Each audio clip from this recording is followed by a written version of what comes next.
अस्सलाम वालेकुम, good morning, सुबह गुड बखैर। Morning and we have a good news. खैर वो तो आप लोगों ने देख ही लिया होगा कि हमने पाकिस्तान वादा किया था कि इंशाल्लाह we'll come back, we'll bounce back. उसमें थोड़ी देर लग गई लेकिन वी डिड बाउंस बैक। नहीं, for to bounce back you need to go down. तो लिहाजा पहले 2 मैचेस हम इसीलिए डाउन गए नहीं, क्योंकि हमारी तीसरे में तवक्को हमने ये थी कि उठना हम था। पहले डाउन के बाद बाउंस बैक कर जाते, नहीं लेकिन तो, कोई नहीं। तो पाकिस्तान ने जी बांग्लादेश को सीरीज के तीसरे T20 में 74 रन से हरा दिया। नॉट दैट इट मैटर्स क्या टीम है हमारी, नॉट दैट इट मैटर्स, क्योंकि सीरीज तो हम पहले ही हार चुके थे और 2 आपको पता है पहले हम हार चुके थे मैचेस, तीसरा हमने जीत लिया। लेकिन इतने बड़े मार्जिन से। Abdullah, you might have your take about why we won this time and not before, लेकिन मैं तो ये कह रही हूँ कि हमारे ऊपर प्रेशर हट गया था। अच्छा, अब प्रेशर नहीं था तो लिहाजा we all performed and performed well। वैसे हम पे इतना कोई प्रेशर होना चाहिए नहीं था। नहीं, ये मत कहा करें प्लीज। हम किसी से भी हम गली मोहल्लों के क्रिकेट भी खेल रहे होंगे ना तो हम प्रेशर लेते हैं, तो लिहाजा अच्छा, कुछ चेंजेस भी आई ना। फिर साहबजादा फरहान की धुआंधार परफॉर्मेंस, वो एक मेजर किरदार उसने अदा किया। फिर हसन नवाज थे, फिर मोहम्मद नवाज की जारहाना बैटिंग। फिर पाकिस्तान ने 7 विकेटों पर 178 रन बनाए, मजमूई एक बड़ा टोटल खड़ा किया। फिर सलमान मिर्जा लाहौर कलंदर की प्रोडक्ट, और इन्होंने तबाहकुन बॉलिंग की, लिटरली तबाहकुन is the right term. 19 run देकर इन्होंने तीन विकेटें हासिल की हैं। वैसे चेंजेस जो थे वो बांग्लादेश टीम में भी थे, तो it could have been, we would love to take the credit for it and why not. बहुत जबरदस्त किस्म का प्ले था हमारा और उनको तो हमने ऑल आउट ही किया इन मे बी द 15th और सो ओवर। खैर एनीवे, कहने की बात ये है कि it was the third match और थिंकिंग फ्रॉम बांग्लादेश साइड, उनको वैसे क्लीन स्वीप करना चाहिए था, बनता था। They were on their home ground, though वो ऑलरेडी हरा चुके थे। क्राउड पब्लिक सपोर्ट जो थी वो टोटल उनके साथ थी, so bad on them for not लेकिन विनिंग। तीसरा वो काफी बुरी तरह हार गए, बहुत लेकिन बुरी कोई तरह बात हारे, नहीं। ठीक है। अच्छा जी, अभी आगे इस पे हम तफसील से जरा आगे। वैसे तो हमने बता कितनी दिया सैड आपको। बात है ना कि मुझे कोई इस विन का कोई खास फर्क उस तरह विन की आपको खुशी नहीं हो रही उतनी, लेकिन मुझे हो रही है। कोई बात नहीं। अच्छा जी, पंजाब, खैबर पख्तूनख्वा, कश्मीर, गिलगित बल्तिस्तान, यहाँ बारिशों से जो तबाही हुई है वो तो हुई है, लेकिन अब और अलार्मिंग बात यह है कि ये बारिशों का सिलसिला रुका नहीं है, ये चल रहा है, ये इससे ज्यादा भी हो सकता है। सो तबाही की दास्तानें ये बारिशें छोड़कर जा रही हैं। बारिशों का सिलसिला on the other side at the same time थमता भी दिखाई नहीं दे रहा। और क्योंकि एक मॉनसून सीजन भी तो आपको पता ही है कि अभी चल ही रहा है और दुनिया भी देख रही है कि माहौलियाती तब्दीलियों के असरात जो हैं वो पाकिस्तान को बुरी तरह मुतासिर कर रहे हैं और छोटे छोटे इलाकों में हमने देखा है कि क्लाउड बर्स्ट सानेहात का सबब बन रहे हैं और पाकिस्तान पहले भी आलमी सतह पर माहौलियाती तब्दीलियों के असरात से निमटने के लिए दुनिया से अपीलें करता रहा है और माहिरीन कह रहे हैं कि इन कोशिशों को और तेज करना होगा। एंड माहिरीन तो कह ही रहे होंगे, you don't really have to be an expert to see के इर्द गिर्द हमारे क्या हो रहा है, and something needs to be done ASAP. मतलब अब तो वो भी गया ना कि अभी देखेंगे अगले 10 सालों में क्या होता है, या अभी बड़ा टाइम है। अब तो टाइम नहीं है, we are actually living it. और ये short term, medium term, long term मंसूबाबंदी नागुज़ीर हो चुकी है। We need to like do it now. अच्छी बात यह है कि आलमी सतह पर इसका इदराक हो रहा है। वैसे तो पहले हम अपना केस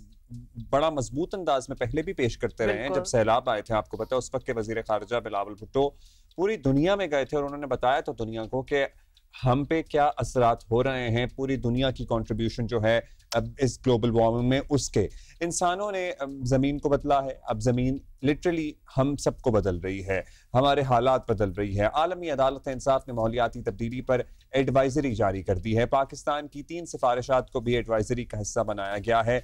मुल्क में हालिया तबाहकारियों की बात करें तो पीर को क्लाउड बर्स्ट के बाद देआमिर का सैलाबी रेला तो चला गया, मगर अपने पीछे कितने ही खानदान सोगवार छोड़ गया। जो विजुअल्स हैं, हाँ। जो मट्टी और गारे में फंसी गाड़ियां हैं, जो मुसाफिरों का बिखरा सामान है, जो बच्चों की वॉकरें और स्ट्रोलर्स हैं, बड़े ही पेनफुल विजुअल्स हैं।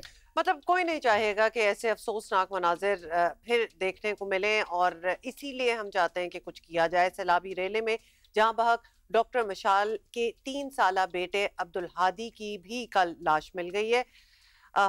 पूरी फैमिलीज जो है वो मिट गई हैं। नमाज जनाजा आज अदा की जाएगी। डॉक्टर मशाल फातिमा और उनके देवर फहद इस्लाम को कल जो है वो लोधरा में सुपुर्द खाक किया गया। तर्जुमान जीबी हुकूमत के मुताबिक अब तक 9 अफराद जाँ बहक हो गए हैं। लापता अफराद की तादाद 10 से 12 है। सैलाब से 12 किलोमीटर से ज़ायद सड़क तबाह हुई है। 27 पुल 22 गाड़ियाँ सैलाबी रेलों की नज़र हो गई हैं। उधर डेरा गाजी खान में तोसा के मकाम पर सैलाबी सूरत हाल से मुतासरीन खुले आसमान तले बैठे हैं, इमदाद के मुंतज़िर हैं। आज़ाद कश्मीर में कई सड़कें लैंडस्लाइडिंग से बंद हैं। बरसाती नालों में पुल बह चुके हैं। दरियाए पुंछ में पानी की सतह में इजाफा हो रहा है। अटॉर्नी जनरल मंसूर उस्मान आवान ने आलमी अदालत इंसाफ में पाकिस्तान का मौक़िफ़ पेश करते हुए कहा कि माहौलियाती तब्दीलियों का तदारुक आलमी फ़र्ज है जो सरहदों से मावरा होना चाहिए। पाकिस्तान ने वाज़ेह किया कि माहौलियाती तब्दीली का मसला साइंसी या सियासी नहीं है बल्कि ये इंसानी मसला है। अदालत ने बिल्कुल, अदालत ने इनफैक्ट पाकिस्तान के इस मौक़िफ़ को तस्लीम भी किया है और पाकिस्तान माहौलियाती तब्दीलियों से शदीद मुतासर होने वाले 5 बड़े मुल्कों में शामिल है और ज़्यादातर ऑब्वियसली मुल्क जो हैं वो रीजनल ही हैं। और दोबारा एक दफ़ा हम याद दिला दें कि इसमें कंट्रीब्यूशन पाकिस्तान की इतनी नहीं है ये माहौल को इस किस्म का बनाने में जिसके असरात हम देख रहे हैं कि पाकिस्तान की, और फॉर दैट मैटर अगर आप रीजन में देख लें तो सारों के उस तरह वो कंट्रीब्यूशन नहीं है जो असरात हमें भुगतने पड़ रहे हैं। So that is actually quite a tragedy और इसीलिए हम चाहते हैं कि दुनिया जो है इसका नोटिस भी ले और कुछ करना भी चाहिए और मिलकर कुछ करना चाहिए। और literally my heart goes out to the families जो इसमें मुतासिर हुई हैं। एक एक घर से 3-3 जनाजे उठे हैं, क्या जवान, क्या बच्चे, क्या बूढ़े। कौसर सलीम बंगश हमें ज्वाइन कर रहे हैं, दयामर से सूरत हाल बताएंगे। अभी भी कुछ लोग लापता हैं। कौसर बताइए। चलास के थक नाले में आने वाले सैलाबी रेले ने बुरी तरह तबाही मचा दी है। इलाके में सड़कों का निज़ाम मुकम्मल तौर पर ख़त्म हो गया है। बिजली नहीं है, पानी नहीं है, मवासलात का निज़ाम दरहम बरहम है। बिजली न होने की वजह से मोबाइल चार्जिंग ख़त्म हो गई है, जबकि इलाके में नेटवर्किंग भी ख़त्म है। इलाके में टूरिस्ट की कीमती गाड़ियाँ अभी तक फंसी हुई हैं जिनके निकालने के लिए काम किया जा रहा है। पहले तो ये सोचा जा रहा था कि इतनी बड़ी तबाही की सफाई बहुत मुमकिन ही नहीं होगी, क्योंकि कई जगहों पे ऐसे लगता है जैसे पूरे के पूरे पहाड़ सड़क पे आ गए हैं और सड़क बुरी तरह बंद हो गई है। ताहम अभी NHA के हकाम ने बताया है कि लूशी की जानिब से जो पुल तबाह हुआ था उसमें वहाँ पे पाइप लगा के मुतबादिल रास्ता बना दिया गया है, जिसके बाद वहाँ पे मशीनें मनसेरा से और दीगर इलाकों से भेजी जा रही हैं, जिसके बाद ये इम्कान पैदा हो गया है कि इलाके में जो सड़कों की खोलने का काम है उस पे काम तेज़ी से शुरू हो जाएगा और इसके बाद वहाँ से टूरिस्ट का इनखला और इलाके में सामान पहुँचाने का काम भी मुमकिन हो सकता है। जी, मतलब हम वो जगह वो मनाजिर देख रहे हैं और मैं और अब्दुल्ला लिटरली देख रहे थे कि बस बीच में कैसे आके फंसी होगी। मतलब बस तो उधर ही थी, ये इर्द गिर्द रेला जो था वो सिर्फ पानी नहीं था, that was all rocks and stones and boulders. आप अंदाजा करें कि आप चलें पानी को फिर भी आप एक्सपेक्ट कर रहे हो, ऑल्दो आप ऐसी गलती तो कोई भी नहीं करेगा दोबारा, लेकिन पानी आप एक्सपेक्ट कर रहे हो नॉट नोइंग कि उस पानी के साथ साथ क्या आ रहा है। अच्छा, एक और बात, कल हमें बता भी रहे थे सब हमारे नुमाइंदगान और ज़ाहिर है जियो न्यूज़ की टीम खुद भी पहुंची। हम our heart goes out to the families, लेकिन खुद हमें एहतियात बरतनी है। ये बात समझना कितना ही मुश्किल हो सकता है। Even I spoke to a few of my colleagues and friends जो कि इन्हीं दिनों में आए और वो कह रहे थे कि वो जो थ्रिल है ना, वो तस्वीरें बनवाने का, वीडियोस में कैप्चर करने का, मतलब नजर आ रहा है सामने से सैलाबी रेला आ रहा है, लेकिन हम किनारे पे खड़े होंगे क्योंकि हमें वो मोमेंट कैप्चर करना है अपने कैमरे में। Till the very last moment वो एक अनबिलीवेबल चीज भी होती है ना, जिसमें बंदा शॉक में चला जाता है और थोड़ा सा स्लैश एक्साइटेड भी होता है। You want to capture and you think that you can escape, लेकिन यही तो सारी बात है कि एस्केप करने का हर किसी को मौका नहीं मिलता। आपको लग ये रहा होता है पानी है, कहां तक चले जाएंगे, क्या हो जाएगा, लेकिन वो मिनटों भी नहीं, मुझे तो लगता है कि लिटरली सेकंड्स में ये बात खत्म हो जाती है।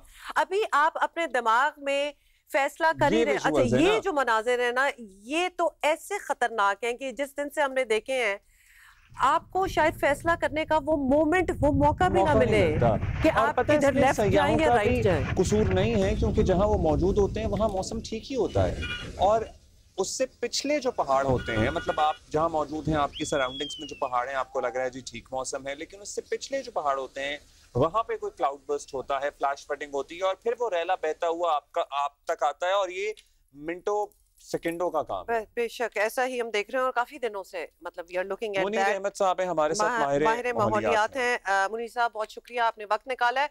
मॉनसून में बारिशें तो ऑब्वियसली होती हैं हमेशा से, कभी कम कभी ज्यादा, ये चल रहा है, लेकिन इस बार हम क्लाउड बर्स्ट फिनोमेना जो है वो बहुत देख रहे हैं। अर्बन फ्लडिंग के मनाजिर जो हैं वो भी बड़े देखने को मिल रहे हैं। तो क्या ये कुछ गैर मामूली आपको लग रहा है? नहीं, एक लिहाज से तो ये गैर मामूली है, और एक लिहाज से ये गैर मामूली इस तरह से नहीं है कि इसकी हम तवक्को कर रहे थे। आपने देखा होगा कि इससे पहले भी क्लाउड बर्स्ट होते थे, लेकिन इस तरह से अर्बन फ्लडिंग नहीं होती थी। अगर हम 2010 के सैलाब को देखें तो तब ऐसी सूरत हाल हमें नजर आना शुरू हुई, लेकिन 2010 से पहले ऐसी सूरत हाल नहीं थी। बुनियादी वजह यह है कि जब हमने पानी के बहाव के रास्ते रोक दिए तो उसने फ्लैश फ्लडिंग, अर्बन फ्लडिंग जो है उसको जो है जन्म दिया। अब जब आप पानी के बहाव के रास्तों को रोक देंगे तो पानी ने तो बहना है, और पानी हमेशा अपना रास्ता बनाता है। अगर बहुत वक्त तक पानी अपने रास्ते पर नहीं बहा और बहुत वक्त तक इतना ज्यादा पानी नहीं आया और इतनी ज्यादा बारिशें नहीं हुई, तो इसका ये मतलब हरगिज नहीं है कि आप इंक्रोचमेंट्स करें, तजावुजात करें, वहां पे घर बना दें, और वहां की जो वाटर बेड्स हैं, चाहे वो दरिया की हो चाहे नदी नालों की हो, आप उनको कवर कर दें, उसके रास्ते में तजावुजात खड़ी कर दें। बुनियादी मसला अभी जो नजर आया है 2010 में भी और 2012 में भी, ये सारा दिन ब दिन हमने या साल ब साल अपनी तजावुजात को बढ़ाया है। और हमें अब जो शहरी हुकूमतें हैं, जो जैसे कराची में शहरी इंतजामिया होगी, इस्लामाबाद में है एक डेवलपमेंट अथॉरिटी है जो शहर का इंतजाम और इंतजाम करती है, उसको चाहिए कि जो इन्वायरमेंटल प्रोटेक्शन एजेंसी के जो ऑर्डर्स होते हैं या उनकी जो ऑब्जर्वेशंस होती हैं, तो उनको मद्देनजर रखा जाए और तजावुजात को शहर के अंदर फैलने ना दिया जाए। नदी नालों को जो पानी के बहाव का रास्ता है और उसको ना रोका जाए। अगर ऐसा करेंगे तो ये ऐसी सूरत हाल होती रहेगी। हमारे यहाँ दरिया जैसे सवात, दरिया सवात है, आप उसकी बेल्ट को देखें तो किस तरह से जो है उसको सारा स्टोन क्रशिंग मशीन से जो है वो भर दिया गया है, और उसके बाद जितनी भी ग्रीन बेल्ट जो दरख्त थे उसके इर्द गिर्द वो सारे खत्म कर दिए गए। और यही मिसाल और यही जो पैटर्न है वो हमें हर जगह पे नजर आता है, चाहे वो सैदपुर विलेज का नाला ही इस्लामाबाद में क्यों ना हो। ठीक कह रहे हैं आप मुनीर साहब, मतलब अगर दरिया कुछ अरसे के लिए थोड़ा कम स्पेस ले रहा होता है तो हमें लगता है कि बस अब यहीं तक ये कंटेन रहेगा और इर्द गिर्द तामीरात शुरू हो जाती हैं। अब ये क्लाइमेट चेंज के असरात हम देखें तो ज़रूरी है कि short term long term planning की जाए। अब ये तो जब होगी अर्बन प्लानिंग इसका हिस्सा है। अब रीस्ट्रक्चरिंग तो बहुत लंबा काम है। फौरी तौर पर सर हुकूमतें और अवाम क्या कर सकते हैं? जाहिर है टूरिज्म भी इम्पोर्टेंट है, इन इलाकों की मईशत भी डिपेंडेंट है, लोगों को भी कहीं निकलना है। आप बिल्कुल सही कह रहे हैं कि हम घरों से बाहर तो नहीं निकल सकते, लेकिन हम एहतियाती तदाबीर तो इख्तियार कर सकते हैं। जो हमारे महकमा मौसमियात के हैं वो अलर्ट्स जारी करते हैं, हम उन अलर्ट्स को तो मद्देनजर रख सकते हैं। इसी तरह डिजास्टर डेवलपमेंट अथॉरिटीज जो हैं वो कोई ना कोई अलर्ट्स जारी करती हैं और वो आपको बताती हैं। जो सबसे प्रिवेंटिव मेजर्स यही है कि आप अपने लिए खुद मोहतात रहें, वरना दूसरे तो आपको आके बचाने वालों में से नहीं है। अच्छा, एक बहुत बड़ा एलिमेंट है मुनीर साहब, और जिसपे लोगों को और एक्सपर्ट्स पे थोड़ा सा फ्रस्ट्रेशन भी इस बात की होती है, क्योंकि क्लाइमेट चेंज की वजह हम नहीं है, लेकिन भुगतने वालों में हम सरे फहरिस्त हैं, सबसे आगे हम ही हैं जो सफर कर रहे हैं। तो इसलिए दुनिया को हमारी ऑब्वियसली मदद करना भी चाहिए और इस चीज का इदराक भी करना चाहिए कि कंट्रीब्यूशन उनकी है, हमारी नहीं। तो दुनिया ये तस्लीम भी शायद कर रही है। किस तरह मदद की जा सकती है? मतलब हम एक्सपेक्ट तो करते हैं कि हमारी मदद करें, बट हमें भी बड़ा शोर होना चाहिए कि हमें एग्जैक्टली मदद क्या चाहिए। अच्छा देखें, ये बिल्कुल सही बात है। जर्मन वॉच इंस्टीट्यूट जो है पिछले साल उसने पाकिस्तान को मोस्ट वल्नरेबल कंट्री का दर्जा दिया है। इसका मतलब है कि सबसे ज्यादा खतरात पाकिस्तान को हैं, और जाहिर है कि दुनिया को जिन्होंने ये सारा क्लाइमेट फिनोमिना जो है इसको इंक्रीज करने में, इसको बढ़ाने में अपना किरदार अदा किया है और सनती तरक्की की है और उससे बहुत सारा माल कमाया है, तो उनको चाहिए कि जो ऐसे मुल्क हैं जो बहुत ज्यादा वल्नरेबल हैं, खतरात से दो चार हैं, उनकी मदद करें। मदद दो तरह से हो सकती है। पहली बात तो यह है कि अडेप्टेशन के लिए पैसे चाहिए।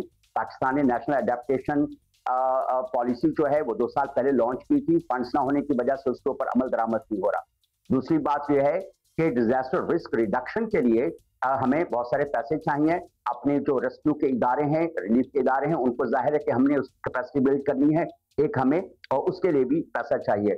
तीसरी बात यह है कि हमने बाज़ जगहों पे जो हॉटस्पॉट्स हैं वहां से लोगों को रिलोकेट करना पड़ेगा, तो उसके लिए पैसे चाहिए। अच्छा मुनीर साहब, अब आज एक इम्पॉर्टेंट दिन भी है, डूबने से बचाव का आलमी दिन है, और इसीलिए ये सवाल मौके की मुनासिबत से भी है कि बदलते मौसम, क्लाइमेट चेंज को देखते हुए क्या अब ये लाजिम नहीं होना चाहिए कि हर किसी को तैराकी आए, स्विमिंग सिखाई जाए, हुकूमती सतह पे भी इक़दामात हों, एजुकेशनल इंस्टीट्यूशंस में भी स्पेशल अरेंजमेंट्स हों?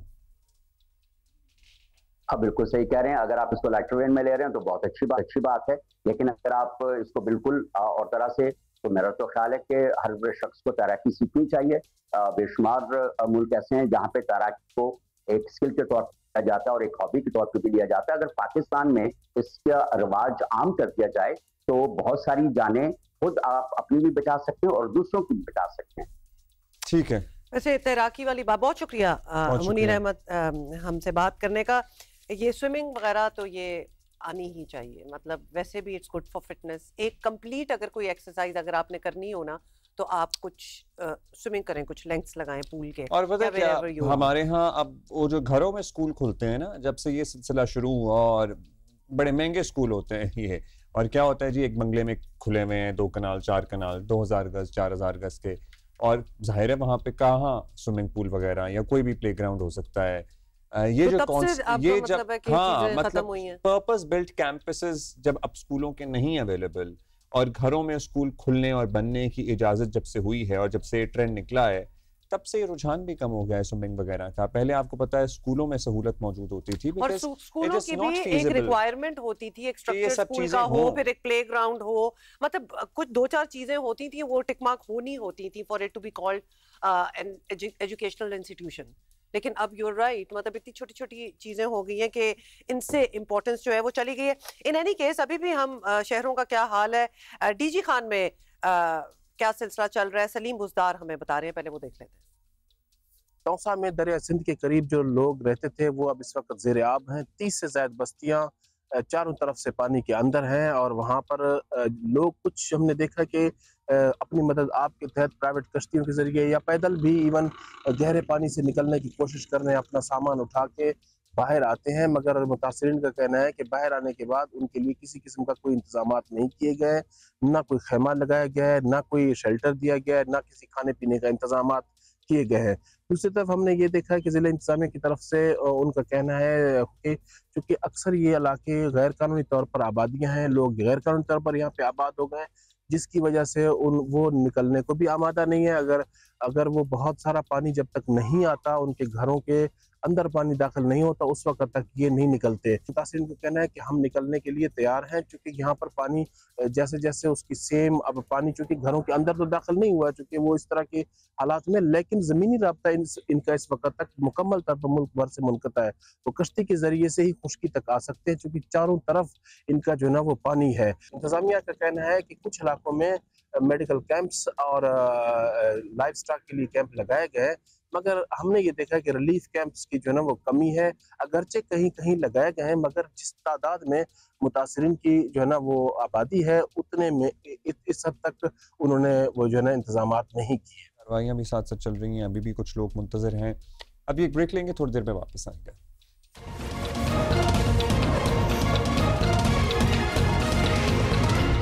पाकिस्तान में ज़हनी सेहत से मुताल्लिक आगाही के लिए, लोगों को बताने के लिए, इनफैक्ट पता तो है, लोगों को इनकरेज करने के लिए कि ये कोई बीमारी नहीं है, इस बारे में बात की जा सकती है, आपकी ज़िंदगी बात करने से बेहतर हो सकती है, इसमें कोई शर्म की बात नहीं है। अगर आप कोई हेल्प चाहते हैं, आप कोई मदद चाहते हैं, जियो न्यूज़, मीर खलीलुर रहमान फाउंडेशन और ब्रिटिश एशियन ट्रस्ट के ताउन से एक मुहिम चल रही है मिलकर, और हम अक्सर मुख्तलिफ इशूज़ पे बात करते हैं, और आज जिस टॉपिक पे हम बात करेंगे वो है सोशल कनेक्शंस।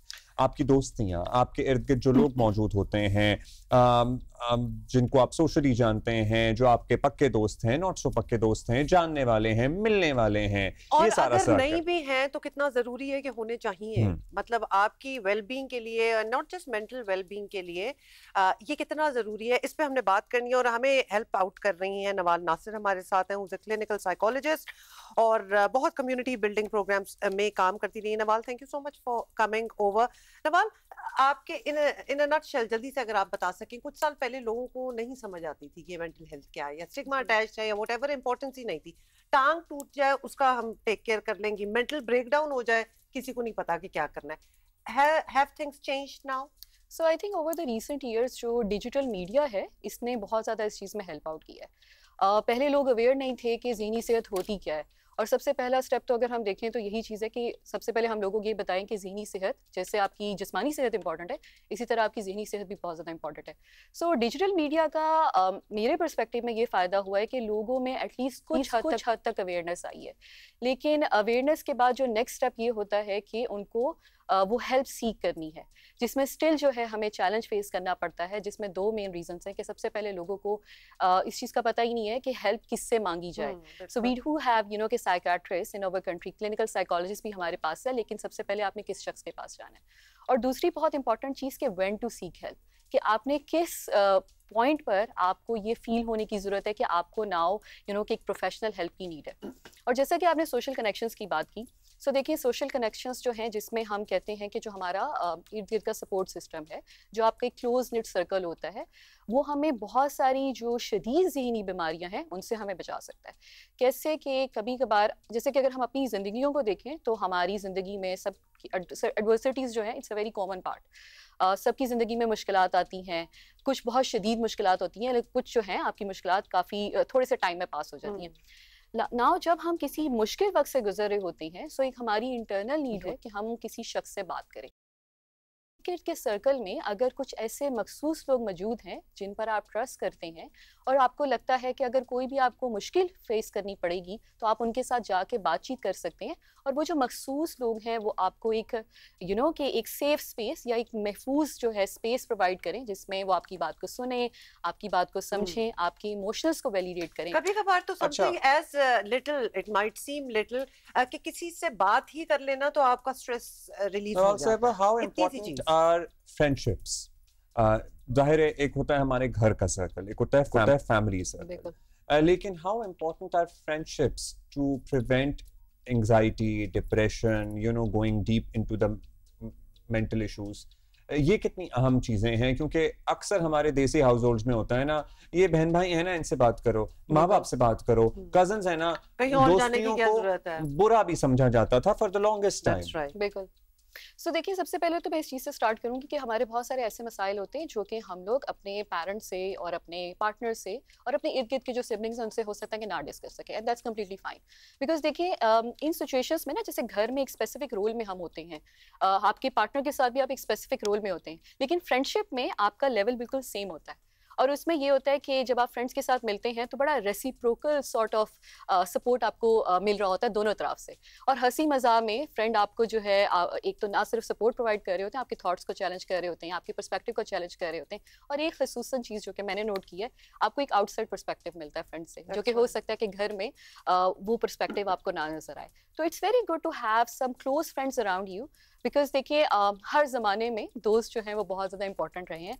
हम अच्छे बुरे वो तो बिल्कुल साइड की बात है, लेकिन किसी हद तक जो है आपके दोस्त जो है आपकी अगर ज़िंदगी में हो तो आपको बहुत सारी जो रोज़मर्रा की मुश्किलात होती हैं उसमें यू नो कि हंसी मजाक में बातचीत करके वो काफ़ी हद तक आपकी मुश्किलात जो है ना आसान हो जाती है। एक और बात आपने खुद की, जैसे दिल का बोझ हल्का हो जाता है। वर्ल्ड में आप बताएं कि आजकल तो मतलब you don't even have to be you know face to face, लेकिन उसका भी एक चैलेंज है। एक डिजिटल दुनिया में आप जहाँ इंटरेक्शन सारी ऑनलाइन है, वहाँ वो ट्रस्ट कैसे हो सकता है कि आपकी दोस्तियां भी अच्छी चले, आपका मेंटल वेलबींग भी साथ साथ एक अच्छे लेवल पे हो? How do you do that? वो तो ऑलरेडी इतना चैलेंजिंग एनवायरनमेंट है। सो देखिए जब आप डिजिटल वर्ल्ड की बात करते हैं ना, so we are all aware कि it provides a very convenient way of, it's a very convenient way of interacting with each other.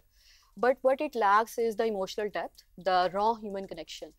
And जब मैं इसकी बात करती हूँ कि हम जैसे अभी आमने सामने बात कर रहे हैं, सो मैं आपके नॉन वर्बल क्यूज भी ले रही हूँ, मैं आपके चेहरे के तासुरात देख रही हूँ, मैं आपकी बॉडी लैंग्वेज देख रही हूँ, और that makes me feel good, I am comfortable, ठीक है। लेकिन डिजिटल वर्ल्ड में जब आप होते हैं तो इट्स लाइक कि बहुत सारे लोग जो हैं वो आपस में इंटरेक्ट कर रहे हैं, and sometimes you feel isolated.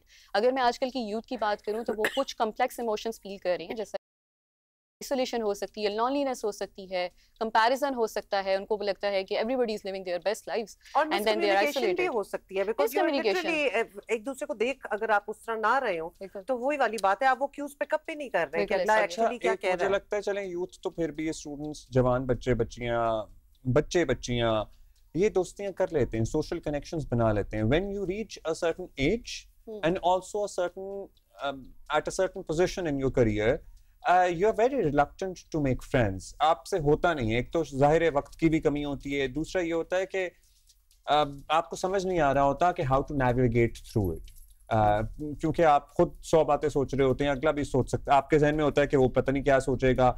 So how do individuals deal with it? Okay. So देखिए आजकल का जो फास्ट पेस ज़माना है ना, उसमें अगर हम सोशल कनेक्शंस की भी बात करें ना तो ये एक सेल्फ केयर उसमें आता है, और अभी आजकल के ज़माने में we don't have time for that. So self care could be anything, and the best thing of course कि जैसे कि अभी हम बात भी कर रहे हैं, और जैसे कि रीसेंट इवेंट्स में भी हमें पता चला है कि सोशल कनेक्शंस जो हैं वो कितने इंपॉर्टेंट है। So it's the least you know कि thing that we can do for our self.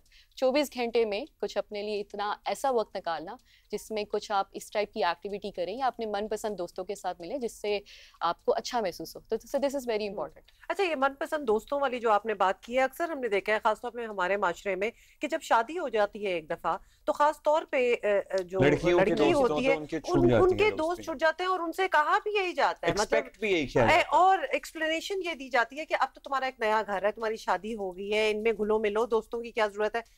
How does that, मतलब वो तो इन इटसेल्फ एक बड़ा और वैसे लड़कों पे भी बहुत पाबंदियां होती हैं, मतलब नॉट एज मच एज लड़कियां। पार्टनर का भी प्रेशर होता है और बहुत सी दोस्तियां कम हो जाती हैं शादियों के बाद, मतलब वो लड़कों में एक मजाक भी होता है कि ये अब नजर नहीं आता, जाते हैं ना दोस्त तो छूट ही जाते हैं, तो दैट्स लड़कियों के लिए I think I can relate इस चीज पर। तो सो देखिए सबसे पहले तो ये है कि कुछ हमारे कल्चरल चैलेंजेस भी हैं, जिसमें कि ये है कि जब आप किसी दूसरे घर में जाते हैं तो बहुत सारी एक्सपेक्टेशंस होती हैं, और एक्सपेक्टेशन ये होगी, हो सकता है कि उनके जहन में ये आता हो कि अगर ये दोस्तों वगैरह में लग जाएंगे तो घर की देखभाल कौन करेगा। अगर एक बंदे पर एक जब शादी होती है बहुत सारी रिस्पॉन्सिबिलिटीज़ जो है वो चेंज हो जाती है। So maybe that one of the factor, but एक कुछ कल्चरल चैलेंजेस हैं जो कि आई थिंक कि अभी आजकल के ज़माने में ये चीज़ बहुत ज़्यादा चेंज होती हुई नज़र आ रही है। अगर हम अपने इर्द गिर्द की न्यू जनरेशन को देखें तो दे आर वेरी ओपन, कि वो बहुत ज़्यादा आउटिंग्स वगैरह भी करते हैं, और उन्होंने अपना एक जो लाइफस्टाइल जो पहले का था उसको काफ़ी हद तक वो मेंटेन करने की कोशिश कर रही है। सो मुझे ऐसे लगता है कि वक्त के साथ साथ चीज़ें चेंज हो रही हैं। ठीक, इंशाल्लाह हो भी रही है, और you have to make sure कि आप भी वर्क टुवर्ड्स इट, कि आपके घर बार जो भी बाकी एक्टिविटीज चल रही हैं, but you need to take out time for yourself, और थोड़ा सा आपको इन्वेस्ट करना है। Nawal, thank you for being here with us. अच्छा, ये वो टॉपिक्स हैं, बाय द वे आपको पता ही है एक सिलसिला है हमारा कि हम इस पे बात करते रहते हैं, और if you have anything specific that you would like us to talk about and get experts on, write into us. अच्छा, अभी एक खबर जो हमें कल मिली, और मिलेनियल्स जो हैं वो ज़ाहिर है बड़े अफसरदा हुए हैं सुन के, क्योंकि मारूफ प्रोफेशनल अमरीकी रेसलर हल्क हॉगन 71 बरस की उम्र में इंतकाल कर गए। बहुत से लोगों की बड़ी यादें हैं, बड़ी मेमोरीज हैं इस दौर से जुड़ी हुई, और अमरीकी मीडिया के मुताबिक हल्क का इंतकाल हार्ट अटैक से हुआ है, और हॉगन ने कई फिल्मों में भी बाय द वे काम किया। अच्छा, फिल्मों में भी काम किया, और इन्होंने रेसलिंग को एंटरटेनमेंट इंडस्ट्री बनाने में इनका बहुत बड़ा हाथ था back in the 80s and 90s, और लिटरली इनकी प्रेजेंस से वो इंडस्ट्री जो थी वो लिटरली $1 बिलियन इंडस्ट्री बन गई। सो आप कह सकते हैं he was one of the pioneers. Warrior, Hulk के साथ वॉरियर। अच्छा जी, अभी हम एक ब्रेक लेंगे, थोड़ी देर में वापस आएंगे। Good morning. Good morning.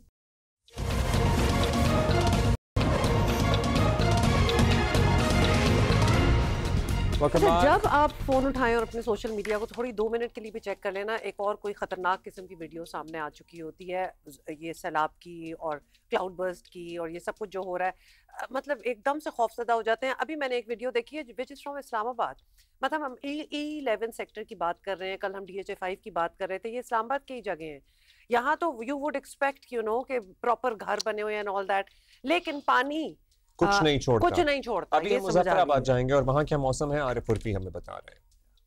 Azad Kashmir के तमाम ही अजला में इस वक्त मौसम साफ है। शुमाल मशरकी जो हमारे इलाके हैं जिसमें वादी जेहलम है, वादी अलीपा है और वादी नीलम के बालाई जो इलाके हैं, मुख्तलिफ इलाकों पर मौसम इस वक्त जुज़वी तौर पर आबार आलूद है। मुजफ्फराबाद की बात करें तो मुजफ्फराबाद में मतला इस वक्त बिल्कुल साफ है, धूप चमक रही है, मौसम बहुत निखरा है। दरिया नीलम और दरिया जेहलम और दरिया कुनहार का जो सतह है वो मामूल के मुताबिक है, उनका पानी मामूल के मुताबिक बह रहा है। इसी तरह जो जिन राब्ता सड़कों को इस बारिश की वजह से नुकसान पहुंचा था, मट्टी के तोदे गिरने की वजह से, उनको भी खोल दिया गया है।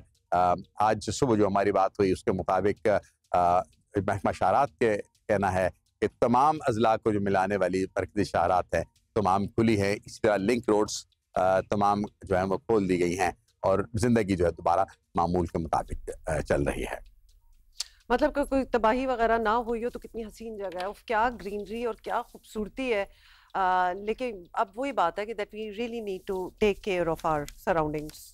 अच्छा जी, हमारे अपने इश्यूज हैं, कराची के अपने इश्यूज हैं, मुल्क भर में बारिशें हो रही हैं। यहाँ मसला ये है कि बारिश हो नहीं रही है। अब जब बारिश हो नहीं रही है और ह्यूमिडिटी है और मतलब जुज़वी अब्र आलूद है, सो गर्द आलूद हमारे यहाँ पे जमी हुई है, हमारे इर्द गिर्द ना हमें महसूस होती हैं।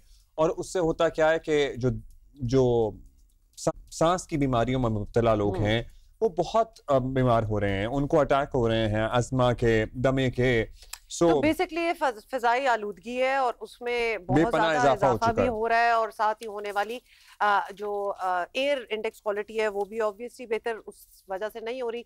अब ह्यूमिड इतना है कि ऑक्सीजन की मिकदार जो है वो भी मुतासिर हो रही है, जो कि ऑब्वियसली सांस के अमराज बढ़ने की वजह बन रही है। हमारे साथ मौलिज हैं, माहिर अमराज तनफ्फुस हैं खान यूनिवर्सिटी अस्पताल से। बहुत शुक्रिया डॉक्टर जावेद। डॉक्टर साहब, क्या आजकल आप लोगों को ज्यादा केसेस डील करना पड़ रहे हैं as compare to other days in this weather and humid conditions?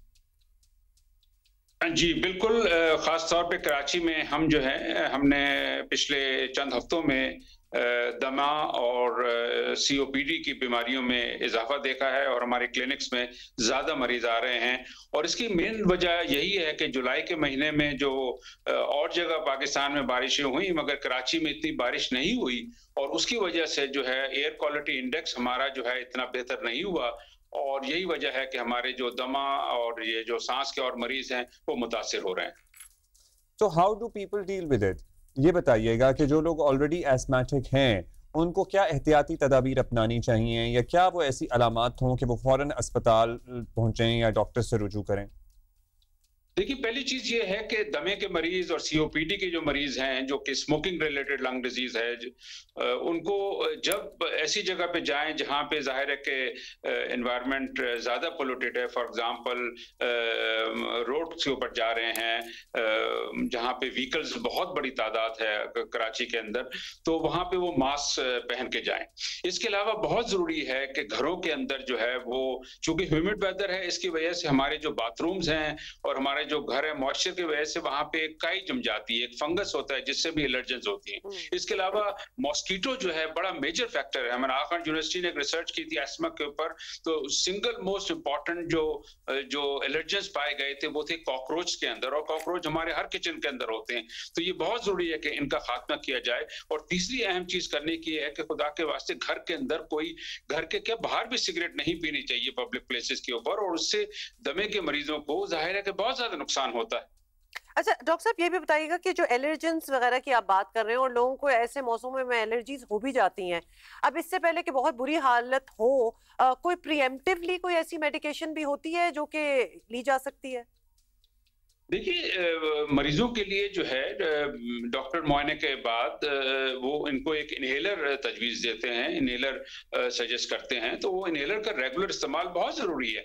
हमारे यहाँ ज़्यादातर मरीज जो हैं वो ये करते हैं कि इनहेलर उन्होंने एक आध हफ्ते लिया और फिर बंद कर दिया, जब अटैक होता है फिर दोबारा लेते हैं। हालांकि ये इनहेलर जो होते हैं प्रिवेंशन के लिए बहुत ज़रूरी है, इसलिए कि दमे के मरीज की जो सांस की नालियाँ हैं सेंसिटिव हैं, वो ज़रा सा भी कोई बाहर से ट्रिगर जाता है, चाहे वो व्हीकल पोल्यूशन है, चाहे वो जो हमारी इंडस्ट्री से पोल्यूशन निकल रहा है या कूड़ा लोग जला देते हैं, उससे जो सांस की नालियों में जा रहा है, तो उससे वो हमारे लंग की नालियां सुकड़ जाती हैं। तो बहुत जरूरी है कि वो अगर इनहेलर इस्तेमाल कर रहे होंगे तो फिर वो दमे का अटैक का खतरा बहुत कम हो जाएगा। जो प्रिस्क्रिप्शन है उसको फॉलो करें, ये भी बड़ा जरूरी है, छोड़ देते हैं बीच में लोग। डॉक्टर साहब, एक और भी बात बता दीजिएगा, सिगरेट नोशी की आपने बात की, लेकिन ये जो वेपिंग वाला सिलसिला है, जो सिगरेट नहीं पीते थे अब वो 24 घंटे वेपिंग करते हैं। जो बच्चे हैं हमारे कॉलेजों के और स्कूलों तक के, they have these electric devices in their hands and they are using this everywhere, क्योंकि उसके लिए आपको तरद्दुद भी नहीं करना पड़ता। सिगरेट पीते हैं तो लोग महसूस करते हैं, पता लगता है, पता नहीं। सो ये इससे भी वही अमराज लाहक हो रहे हैं। आपने बिल्कुल बहुत सही जानिब जो है इशारा किया है। देखिए, अब सिगरेट की जो मार्केट है ये कम हो रही है, सारी दुनिया में तंबाकू की कंपनियां सिगरेट को बंद कर रही हैं, अब वो मार्केट कर रही है वेपिंग के अंदर या what you call smokeless tobacco, जो कि निकोटिन पाउचेस की सूरत में है। तो वेपिंग के अंदर अभी तक तकरीबन 2000 केमिकल्स आइडेंटिफाई हो गए हैं।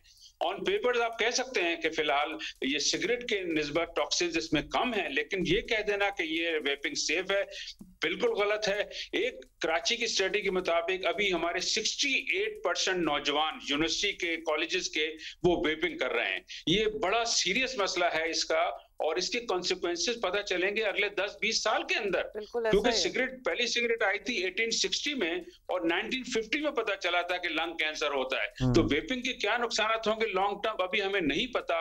अल्लाह ताला ने जो फेफड़े बनाए हैं वो ऑक्सीजन के लिए बनाए हैं, वो वेपिंग के लिए नहीं बनाए, वो सिगरेट के लिए नहीं बनाए।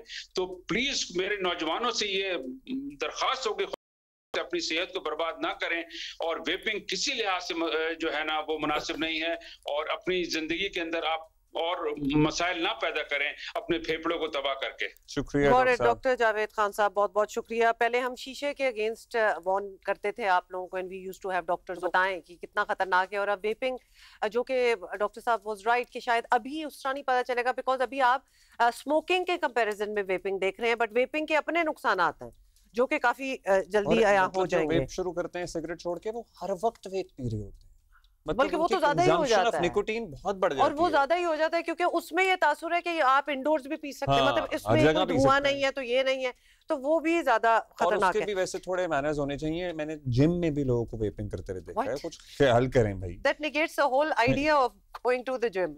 सो ब्रेक लेते हैं और वापस आते हैं थोड़ी देर में। Good morning.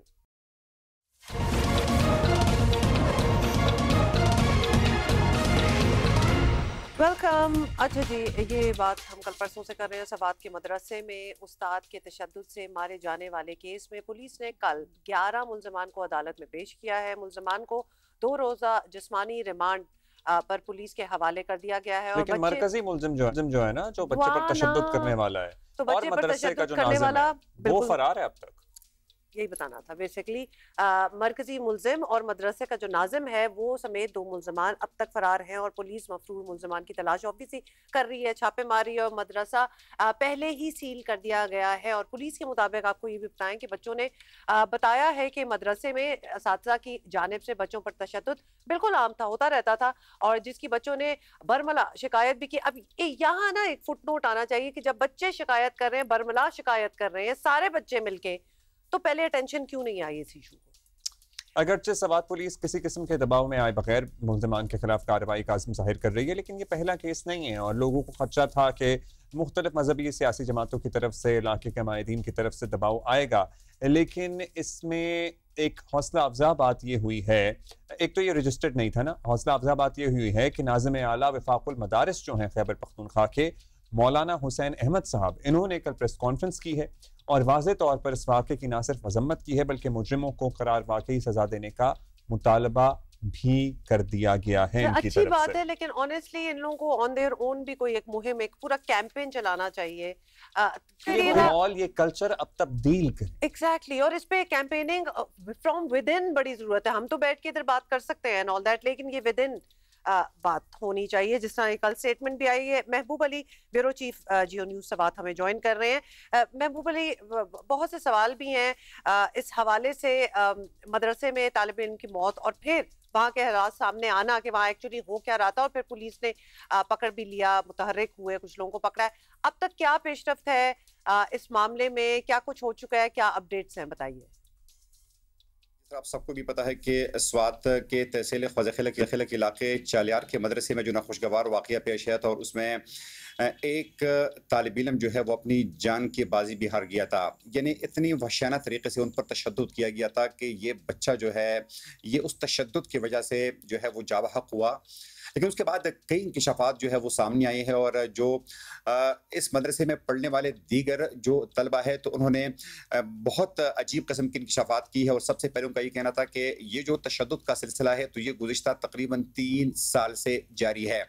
उनका ये कहना था कि तशद्दुद जो है ये मुख्तलिफ अवकात में इन तलबा पर होती रहती है, और जिस दिन फरहान का मर्डर हुआ है तो उस दिन भी फरहान जो है वो मदरसा नहीं आना चाहता था, लेकिन उसके बाद उनको मजबूर किया गया। और जिस तरह जिस वक्त भी फरहान के चचा ने फरहान को मदरसा उन्होंने छोड़ा, वहाँ पे उनको उन मुदर्रिसीन के हवाले किया, तो उसके बाद उन पर तशद्दुद किया, और फिर उसके बाद जो रिजल्ट है वो आप सबके सामने है।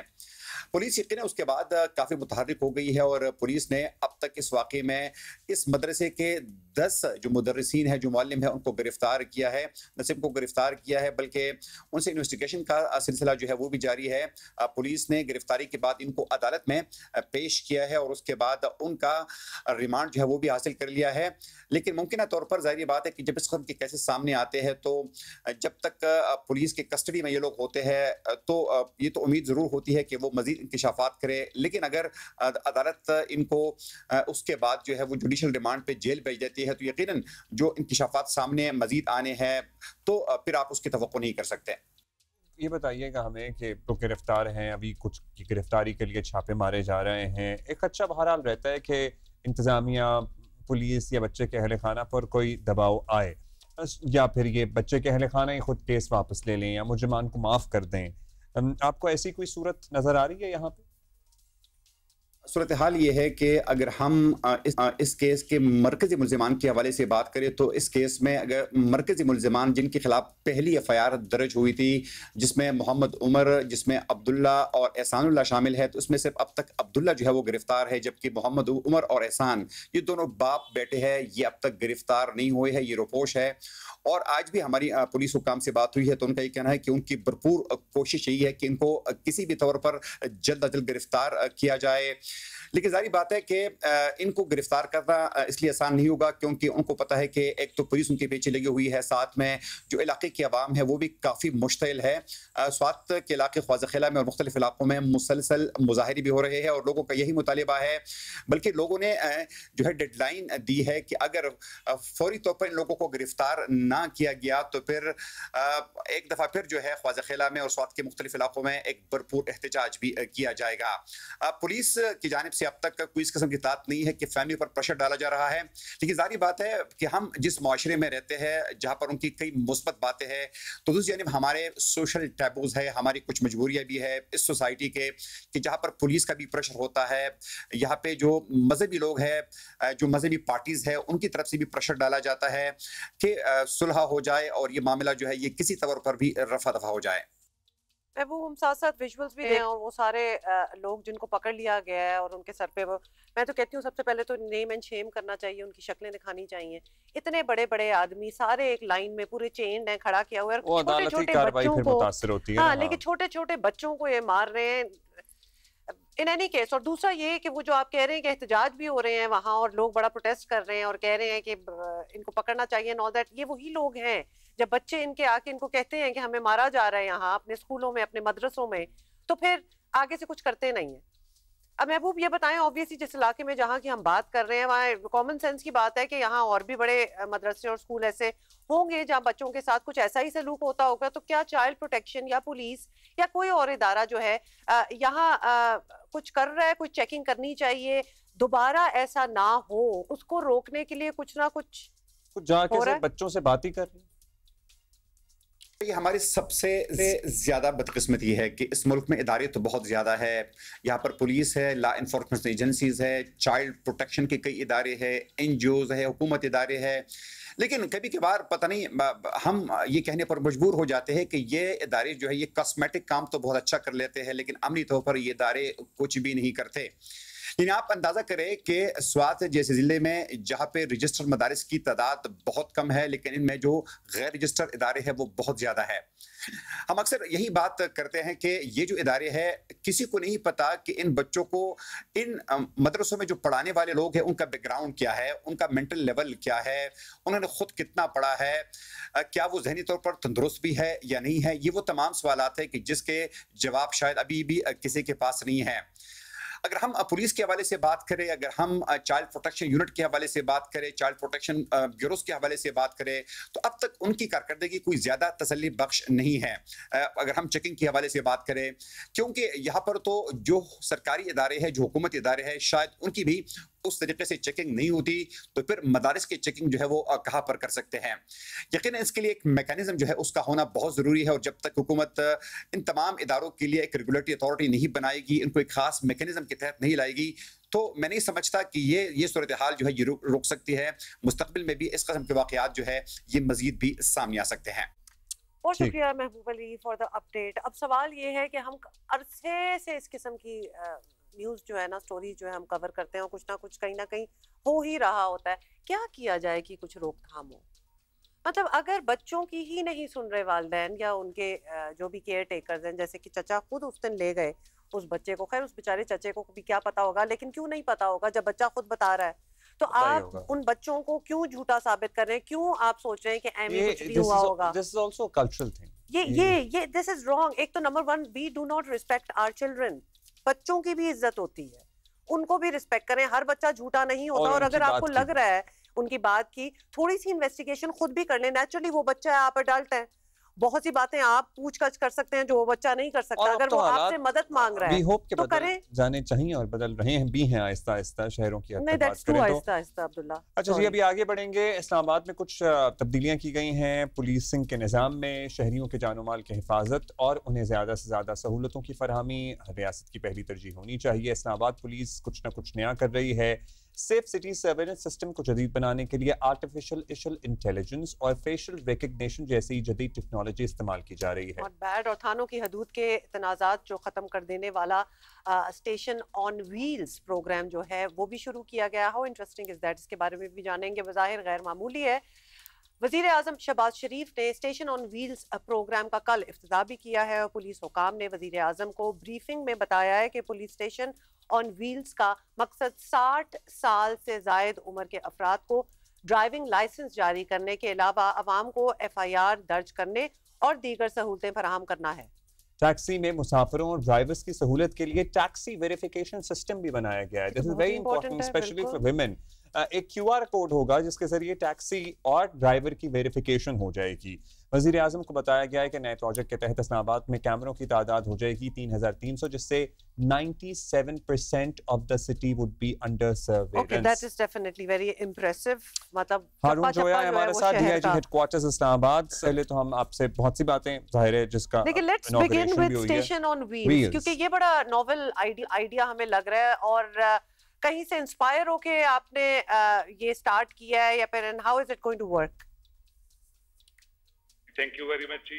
बिस्मिल्लाहिर्रहमानिर्रहीम।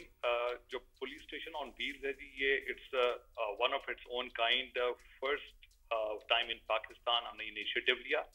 इसका मकसद बेसिकली पब्लिक आउटरीच को बढ़ाना है, स्पेशली जो वल्नरेबल सेगमेंट्स ऑफ सोसाइटी हैं, जिसमें ख़वातीन हैं, जिसमें हमारे एल्डरलीज हैं, जो सीनियर सिटीजन्स हैं, उनके साथ उनको उन तक पहुंचना, ताकि उन तक हमारी रसाई मज़ीद बेहतर हो सके। और अगर उनको कोई दुश्वारी पेश आती है हमारे थानों में जाने के लिए, तो इस पूरे निज़ाम को बेहतर करने के लिए ये एक इनिशिएटिव लिया गया है और ये फुली इंटीग्रेटेड है with our safe city command and control system.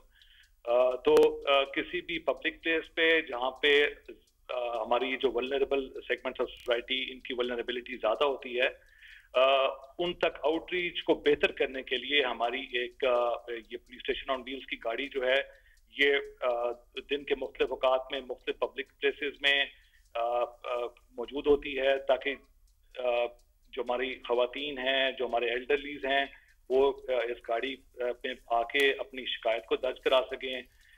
जितने भी फैसिलिटेशन सेंटर के ऊपर हमारी सर्विसेज हैं, जिसमें इसका रिन्यूअल है, ट्रैफिक लाइसेंस का, ड्राइविंग लाइसेंस का, इसके अलावा करेक्टर सर्टिफिकेट है, इसके अलावा टेनेंट रजिस्ट्रेशन है, ये तमाम सर्विसेज जो हैं ये इस गाड़ी के थ्रू हम दे सकते हैं। इसी तरह FIR की रजिस्ट्रेशन भी जो है वो एक बाकायदा फीचर है इस गाड़ी का।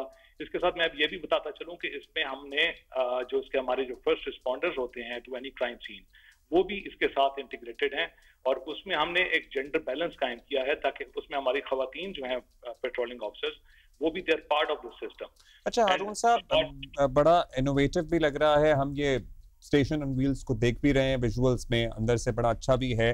हमारे यहाँ अभी भी लोग डरते हैं पुलिस स्टेशन तक जाने से, और फिर थानों की हुदूद भी होती है कि मैंने यहाँ मैं रहता हूँ लेकिन मेरे साथ क्राइम कहीं और हुआ है, तो मुझे उस थाने में FIR दर्ज करानी है या मुझे अपने रिहायशी इलाके में FIR दर्ज करानी है। तो जो पुलिस स्टेशन ऑन व्हील्स में FIR दर्ज होगी उसकी हुदूद क्या होंगी और वो कैसे आगे कंटिन्यू होगा मामला?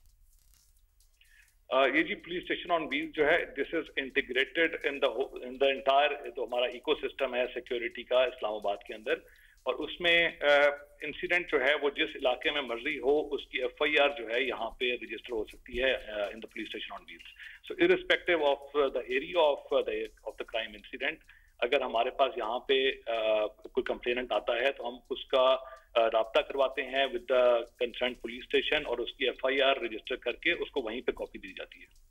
अच्छा, ये फेशियल रिकग्निशन वाली बात, अब वी अंडरस्टैंड, बड़ी अच्छी बात है कि इतने कैमरास लग गए हैं कि वो पूरे जो एरिया है वो 97% जो है वो कवर हो गया ना। एक्सपेक्टेशन भी बड़ी हाई हो जाती है कि अब तो क्रिमिनल्स को भी डरना चाहिए और आप लोगों के लिए भी आसान हो जाना चाहिए लोगों को पकड़ना। But are these cameras of the latest quality जो कि वाकई फेशियल रिकग्निशन कर पाए? क्योंकि हमने कराची में भी देखा है बहुत से कैमरास यहाँ भी लगे हुए हैं लेकिन उससे पता नजर कुछ नहीं आता। A lot of them don't really work that way. Ji, let me put the numbers straight. इसमें जो इस वक्त हमारा कवरेज है that is 35%, and we are in the process of expansion, और इस expansion के बाद इंशाल्लाह within next 6 months ये हमारी जो कवरेज है वो 97% ऑफ द टोटल इस्लामाबाद वो हो जाएगी। और ना सिर्फ ये कि हमारी इस्लामाबाद के अंदर कवरेज होगी, बल्कि हमारा जो सेफ सिटी का मरबूत निज़ाम है ये इंटीग्रेटेड होगा with the Punjab safe cities authority as well. So and just to add on to this, it is not only the digital surveillance, the whole system is backed by intelligent data analytics as well, और इसके अंदर हम artificial intelligence का भी इस्तेमाल कर रहे हैं। इस वक्त भी अगर मैं आपको बताऊं तो हमारे 600 कैमरास एक वक्त में आर्टिफिशियली इंटेलिजेंस इनेबल्ड हैं, और जितना भी फीड हमें इन कैमरा से आता है that gets processed through the artificial intelligence software. और I must add on to this कि इससे जब से हमने ये आर्टिफिशियल इंटेलिजेंस को इंटीग्रेट किया विद द होल सिस्टम, हमारा जो ओवरऑल क्राइम है that has reduced by 28%। And just to add on to this, हमारा जो जितने भी इम्पोर्टेंट इंसिडेंट्स हुए, हमारे जितने भी हाई प्रोफाइल क्राइम हुए इस दौरान, वो तमाम के तमाम हमने डिटेक्ट किए with the help of this integrated safe city mechanism which we are in the process of enhancing as well, और जो अब तक हमारा इस वक्त मौजूद है सिस्टम, उसके तहत जितने भी हाई प्रोफाइल केसेस हैं वो तमाम के तमाम रिजॉल्व किए। अच्छा, हम हारून साहब एक बात आपसे जरूर पूछना चाहते हैं, विमेन एंड ट्रांसजेंडर्स, बच्चे, ये वल्नरेबल सेगमेंट्स ऑफ सोसाइटी होते हैं। आपने कहा सर्वेलेंस में भी हमारी पेट्रोलिंग ऑफिसर्स में भी खवातीन अब आपने बढ़ा दी हैं, उसमें काफ़ी वो नज़र आती हैं, पुलिस स्टेशंस में भी हैं। सो ये सब इक़दामात होने के बाद आपको क्या खवातीन की तादाद जो शिकायत की मिलती है उसमें इजाफा नजर आया? Because are women more comfortable getting their complaints registered, और जो उनका कंप्लेंट रजिस्ट्रेशन प्रोसेस होता है वो क्या होता है after the integration of this artificial intelligence? जी, it's a very good question जी। इसमें मैं आपको बताता चलूं कि हमारे पास एक फीडबैक लेने का सिस्टम यहाँ पे अवेलेबल है, जिसमें हम जो भी हमारे पास कंप्लेंट आती है उसका आवरली बेसिस के ऊपर and then on daily basis हम लोग फीडबैक यहाँ पे रजिस्टर करते हैं। और जब से हमने इस सिस्टम को इंटीग्रेट किया with artificial intelligence software, I would like to share कि हमारा जो पॉजिटिव फीडबैक है that is 97.3% of the complaints, especially the complaints which are coming from the vulnerable segments of society. All right, so बहुत बढ़ गया है। कुछ अरसा पहले ऐसी भी खबरें आती रही, F9 पार्क में भी कुछ एक्टिविटीज हुई, इनफैक्ट एक रेप केस भी था। फिर ट्रेल्स जो हैं इस्लामाबाद की बहुत मशहूर, उन पे भी कुछ ऐसी एक्टिविटीज हुई। तो क्या ये जो कैमरास की हम बात कर रहे हैं और इंशाल्लाह ये 97% कवर कर लेंगे पूरे इस्लामाबाद को, they'll be covering these areas as well because वो park is huge, F9 park जो है उसमें भी कैमरास होंगे, ट्रेल्स पे भी देखा जा सकता है, उनकी कवरेज भी है। जी बिल्कुल, डेफिनेटली ये जितने भी हमारे पब्लिक प्लेसेस हैं वहाँ पे ये कैमरास अभी भी इंस्टॉल्ड हैं और इसका आउटरीच मैंने जैसा आपको बताया कि हम मजीद इसको बढ़ा रहे हैं। सिमिलरली जो ट्रेल्स हैं उसके ऊपर हमने ट्रेल्स की जो उनका टेरेन होता है उसको देखते हुए हमने वहाँ पे स्पेशल मोटरसाइकिल्स जो हैं वो वहाँ पे लगाए हैं for the patrolling of the trails. And ना सिर्फ ये बल्कि उसकी सर्विलेंस जो है, डिजिटल सर्विलेंस, वो उन कैमरास के थ्रू भी होगी। जस्ट टू ऐड ऑन, जो हमारे जितने भी इम्पोर्टेंट इवेंट्स होते हैं उसमें क्राउड की मैनेजमेंट, उसके क्राउड की मॉनिटरिंग, वो भी हम डिजिटल सर्विलेंस के थ्रू करते हैं। और उसमें हमारे जो ड्रोन्स हैं वो भी इंटीग्रेटेड हैं हमारे सेफ सिटी सिस्टम के साथ। सो लाइक अभी मुहर्रम के अंदर 900 से ज़्यादा मजालिस और जलूस के ऊपर हमने ड्यूटी की, एंड ऑल ऑफ दोज मजालिस एंड जलूस जो थे वो तमाम के तमाम हम यहाँ पे सेफ सिटी के अंदर बैठ के यहाँ से उसको कमांड कर रहे थे। वहाँ से उनका जो डाटा है, जो फीड हमें आ रही थी, उसको प्रोसेस कर रहे थे through our AI based software, और उसने हमें बहुत मदद की। बहुत शुक्रिया आपका हारून जोया साहब, DIG हेडक्वार्टर्स इस्लामाबाद। सो कुछ चेंजेस की गई उनका बता रहे थे और होपफुली इनके अच्छे नताइज भी होने चाहिए। देखिए वैसे भी अगर देखा जाए तो इस्लामाबाद, मतलब अगर आप कंपैरिजन करें बाकी शहरों में से, तो इतना रकबे में इतना बड़ा शहर नहीं है, ना आई गेस कि उसको कवरेज देना उस तरह, ऑल्दो चैलेंजिंग तो हर चीज़ होती है लेकिन वो हो जाएगा। Now if we compare to Karachi, should we even, हमें बाकी शहरों को भी देखना चाहिए। अगर हमें कोई मदद चाहिए तो वो भी देखनी चाहिए। अगर हमें कोई एक्सपर्टीज की जरूरत है तो वो भी एक दूसरे के साथ शेयर करना चाहिए ताकि हम भी फुल कवरेज पे आए। कराची में we are not even there yet, तो बहुत काम होना है। हाँ, और बड़े सेफ सिटी बड़े अरसे से बात तो हो रही थी लेकिन फाइनली इस पे काम शुरू हुआ है। लेकिन जो काम शुरू हुआ है उसकी रफ्तार को भी देखने की जरूरत है कि ये कब मुकम्मल होगा। बिकॉज अगर पाकिस्तान, हर जगह ही जरूरत है जाहिर है, लेकिन इस शहर को तो बहुत ही ज्यादा जरूरत है इन सब चीजों की। सो कराची पुलिस चीफ भी ताजरों से भी मिले थे, आई गेस वो उनको भी इनकरेज कर रहे थे कि कैमरे वगैरह लगाएं, और जाहिर है सब मिलकर ही करते हैं। रिस्पॉन्सिबल सिटीजन रेजिडेंट्स की भी को भी चाहिए कि घरों पे कैमरे लगाएं। बस मतलब अब तो ये इतनी कॉमन प्रैक्टिस हो गई है कि आप कर लें, सारे लगा लें, और फिर बात ये कि इंतजार में नेचुरली हुकूमतों का काम भी है और उनको शहरों को करना 100% होनी चाहिए। थोड़ी सी मदद अपनी भी कर लें। हाँ, अपनी मदद तो करें, लेकिन देखिए अब शाहराहों पे तो हम कैमरे नहीं लगाएंगे ना, जो ट्रैफिक सिग्नल्स वगैरह पे लगे होते हैं पूरी दुनिया में हम देखते हैं, और इधर भी हमें नजर आते हैं, लेकिन that needs to be a lot more. जी अच्छा जी, अभी आगे बढ़ेंगे, बल्कि ब्रेक लेंगे, थोड़ी देर में वापस आएंगे।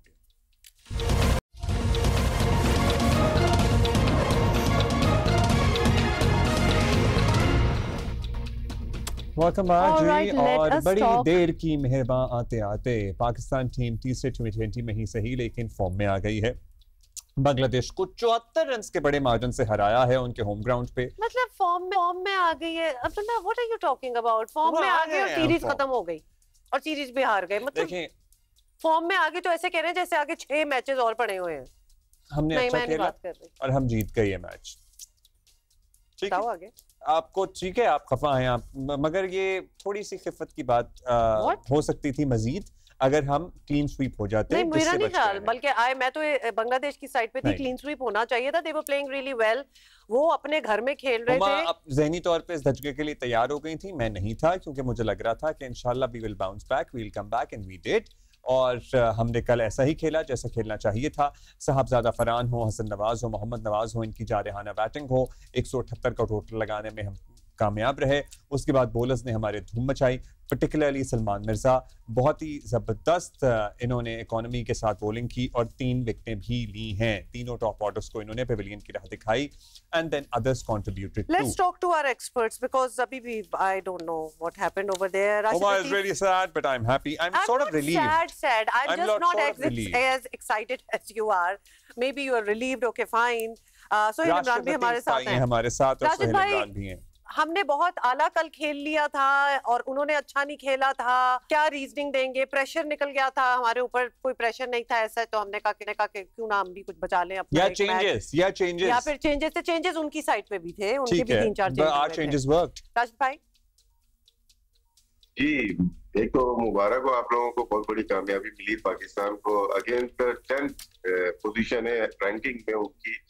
और एक चीज ये देखनी पड़ेगी कि हम 8 रैंकिंग में, वो 10th पे है। उन्होंने 2-0 जीत चुके थे कल से पहले, और उन्होंने अपनी 5 चेंजेस की। एक दुनिया की 10वें नंबर की टीम ने अपनी 5 चेंजेस की है पाकिस्तान के खिलाफ। इससे वर्स्ट टाइम नहीं आता था पाकिस्तान क्रिकेट में। नो डाउट जीतना चाहिए था, हमें 3-0 करना चाहिए था। साहबजादा फरहान हमारा ऐसा प्लेयर है जो करता हुआ आया, और हमने सबने यही बात की थी, तो खेलना चाहिए। लेकिन फखर जमान क्यों बैठे इसका नहीं पता चला। वो एक ही प्लेयर है जो मैच प्लेयर हम कहते हैं, वो हर दूसरे दिन के बाद वो मैच नहीं खेल रहे हो। या तो डिसाइड कर लें कि उनको पूरे सीरीज खेलनी है या नहीं खेलनी है, ये चीज है। लेकिन जीत होती है। कोई अच्छी बॉलिंग की, सलमान मिर्जा आउटस्टैंडिंग रहे through out the series, 7 wicket लिए और अच्छे लग रहे हैं। T20 में वो बॉलर लग रहे हैं। और हारिस ने मायूस किया बहुत ज्यादा, कल भी कैच भी ड्रॉप हुआ, फिर आउट भी हो गए। साइम अयूब अगेन, जो हमारे यंग प्लेयर है, वो बहुत अच्छा परफॉर्म नहीं कर रहे। कल थोड़ा बहुत रन किए हसन नवाज ने, लेकिन बड़ी साइन पाकिस्तान का अभी भी है, क्योंकि अब जा रहे हैं हम बड़े टूर्नामेंट में जाने वाले। 2 बिग इवेंट है, एक एशिया कप है, एक वर्ल्ड कप है। आपको लग रहा है कि कल साइम का रिदम भी ऐसा लग रहा था थोड़ा थोड़ा वापस आ रहा है, मतलब, या फिर अभी उनको एक मजीद बड़ी इनिंग की जरूरत है? एक इनिंग की जरूरत है। देखिए, रिदम आए ना आए वो अलग चीज है, लेकिन अगर आपके सामने रन जगह में, फिर उसके बाद जो आने वाली इनिंग्स होती है वो बेहतर हो जाती है। साइम अयूब काफी वक्त हो गया अभी, हम जो जैसा चाहते हैं, क्योंकि उम्मीदें उनसे, जिससे उम्मीदें होती हैं, हम चाहते हैं कि वो रन करे, और वो रन नहीं कर रहे, और ये पाकिस्तान के लिए सोचने का मुकाम। राशिद भाई, हमारी साइम की है अगर हम बात कर लें तो हमने इन द पास्ट भी देखा है, इनफैक्ट नसीम शाह के साथ भी यही हुआ था। इंजरी के बाद, रिकवरी के बाद जब वो वापस आते हैं तो वो फॉर्म नहीं रहती, कभी कभार वो फॉर्म वापस आती ही नहीं है। तो ये भी एक बड़ा कंसर्न हो जाता है, considering they are so young and they are really at the beginning of their career. तो हाँ, बहुत बॉलर्स के साथ देखें, लेकिन बैटर्स पे भी एक प्रेशर होता है, क्योंकि साइम भी अभी is not really back. Saim ना, ये पाकवी से आए, अंडर 16, अंडर 19, फिर रन किए फर्स्ट क्लास में, उसके बाद आए। इसका मतलब है कि इनका डिफेंस अच्छा है। ये सिर्फ T20 नहीं खेलते, ये लिस्ट ए भी, फर्स्ट क्लास भी, ईच इनिंग तो अंडर 19 के फाइनल में की हुई, ईच इनिंग तो फर्स्ट क्लास में की हुई। डिफेंस अच्छा है। आजकल इन लोगों को हिटिंग बहुत ज्यादा सिखाई जा रही है। जो अच्छा डिफेंस वाले थे उनको भी अच्छी सेटिंग सिखा रहे हैं, जिसमें वो थोड़ा सा नर्वस हो गए होंगे, थोड़ा डबल माइंडेड हो गए होंगे। इन्होंने जितने रन किए बाउंसी ट्रैक पे किए, अच्छी जो रन किए। ये साउथ अफ्रीका गए, वहां पे बहुत अच्छी बैटिंग की, जिनकी ये टेक्निक अलाउ करती है बाउंसी ट्रैक पे बॉल अच्छा खेल। जहाँ बॉल आगे पीछे होती है, स्विंग होती है, इनको इश्यूज आते हैं, इस पे इनको काम कर रहा है। ऑस्ट्रेलिया में भी रन किए इन्होंने। तो ऐसी जगह जहाँ पे हमारे बल्लेबाजों को बहुत मुश्किल होती है, वहां देखिएगा साइम अयूब ने बहुत अच्छी बैटिंग की और वो अपने आप को प्रूव कर चुके हैं माजी। मतलब टैलेंट तो है, बेसिक फिनेस तो है, क्लास तो है, वो hopefully he his form comes back. अच्छा, अब हम आपके पास भी चलेंगे सोहेल इमरान। कल हमने देखा ढाका में प्रेस कॉन्फ्रेंस, मतलब मीडिया से बात भी की। मोहसिन नकवी जो प्रेसिडेंट हैं एशियन क्रिकेट काउंसिल के, भी एशिया कप के हवाले से क्या मामलात हैं, कब तक क्लैरिटी आ जाए कि चीजों में? बड़ा पॉजिटिव और ऑप्टिमिस्टिक लग रहे थे वो। तो देखिए, कल तो जो शूटिंग की हुई थी उन्होंने, अब्दुल्ला भाई आपकी तरह ही लग रहे, स्मार्ट लग रहे थे मोहसिन नकवी साहब। और कल की रिपोर्ट ये वैसे अच्छा था काफी। जी जी जी, जो चीज है उसकी तारीफ देखिए हमने कर दी है। अच्छा, सोहेल इमरान साहब को ज्यादा मालूम होगा इसमें कि 8 टीम्स हो गई है, चाहे ओमान और हांगकांग को भी इंडक्ट किया गया है एशिया कप में, ग्रुप बढ़ जाएंगे, मैचेस बढ़ जाएंगे, शायद इसी वजह से टाइम मांगा है। कमेटी एक बनी है जो कि डिसाइड करेगी ब्रॉडकास्टर से मिलके कि टाइम पीरियड कितना होना चाहिए, मैचेस कितने, फाइनेंशियल चीजें बढ़ जाएंगी। Suhail might have more information on this. जी सुहेल भाई।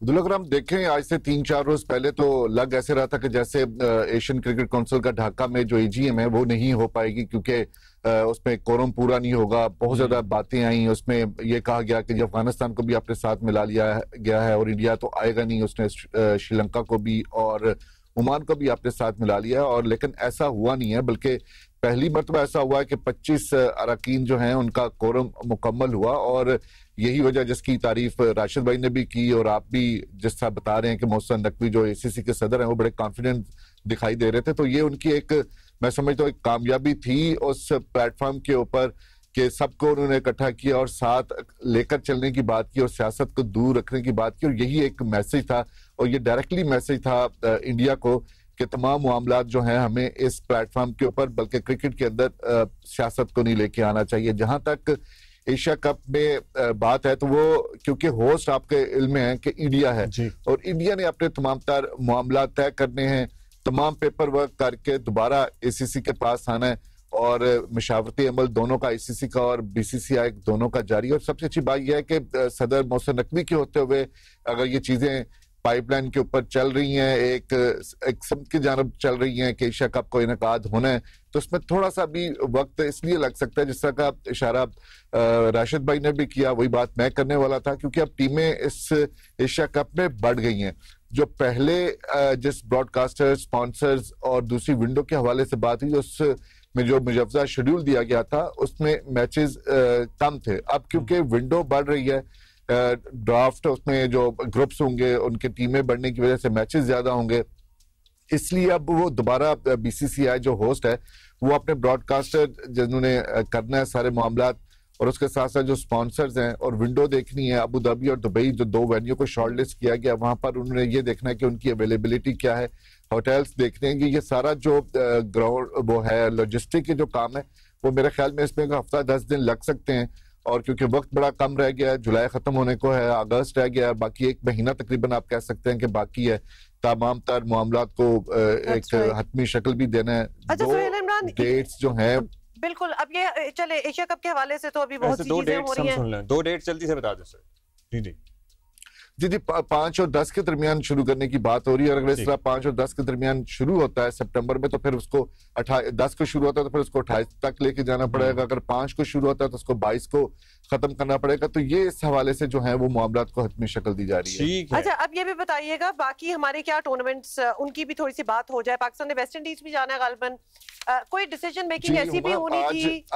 जी जी जी हुमा, अपनी अगली असाइनमेंट वेस्ट इंडीज के खिलाफ 3 T20 मैचेस हैं जो फ्लोरिडा में खेले जाने हैं, और कभी इम्कान यही है कि T20 टीम का अनाउंसमेंट जो है वो आज कर दिया जाएगा। 2 से 3 तब्दीलियां जो है वो मतवक्को हैं कि इस स्क्वाड में होंगी T20 के। आज पहला ग्रुप जो है वो बांग्लादेश से दुबई पहुंचेगा, दूसरा कल पहुंचेगा, तो इसी तरह उनकी रवानगी भी दुबई से, इसी वक्फे के साथ उनकी रवानगी भी वहां से अमेरिका के लिए होगी। और 3 वनडे मैचेस जो मेरी इतलात हैं उसके मुताबिक 3 one day matches as per schedule होने जा रहे हैं वेस्ट इंडीज के खिलाफ, जो कि वेस्ट इंडीज में ब्रायन लारा स्टेडियम में ट्रिनिडाद में खेले जाएंगे।